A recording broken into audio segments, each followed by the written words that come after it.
ঋতুরাজ বসন্ত ও ভালোবাসা দিবসে সুনামগঞ্জের তাহিরপুর জয়নাল আবেদিন শিমুল রাঙা বাগানে ছুটে গেছেন দেশের হাজারো প্রকৃতিপ্রেমী। দুর্গম যাতায়াত ব্যবস্থায় প্রতিবন্ধকতা পেরিয়ে রক্তরাঙা শিমুলের অনবদ্য দৃশ্য দেখে মুগ্ধ দর্শনার্থীরা। আয়োজকরা জানান, গোটা ফাগুন মাস জুড়ে এখানে এরকম হাজারো মানুষের আনাগোনা থাকবে। শহীদ নূর আহমেদের তথ্য ছবিতে প্রতিবেদন।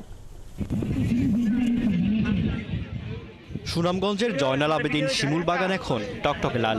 ফাল্গুনের শুরু থেকে বাগানের সব গাছে ফুটতে শুরু করেছে রক্তরাঙা শিমুল।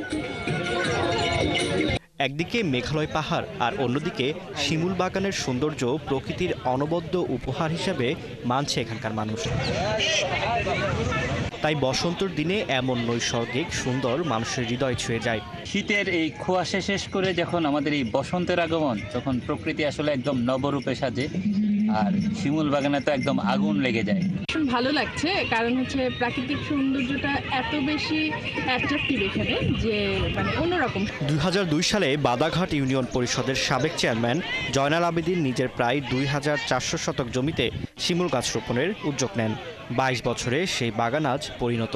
জাদুকাটা নদীর পাড়ে গড়ে ওঠা এই শিমুল বাগান প্রতি বসন্তে দেশি বিদেশি পর্যটকে মুখর হয়ে যায়। তো ভালো লাগছে, মনটা অনেক ভালো হয়ে গেছে।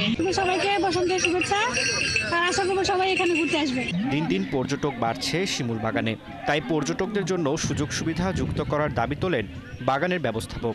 তাদের কণ্ঠে সবার আগে উঠে আসে আশেপাশের আবাসন এবং যোগাযোগ ব্যবস্থার উন্নয়ন। ওয়াশরুম আছে, আমরা নিরাপত্তার ব্যবস্থা সব দিকেই পর্যটকদের জন্য বাগানের সুযোগ সুবিধাও বেশি, এবং পর্যটক অন্য বছর থেকে এই বছর বেশি আসতে। বাগানের সৌন্দর্য সফল ফুটে গেছে, ফুলের সংখ্যাও বেশি। এই তো বাগান আল্লাহ দিলে ভালোই। ফারদিন নীরব, ৭১।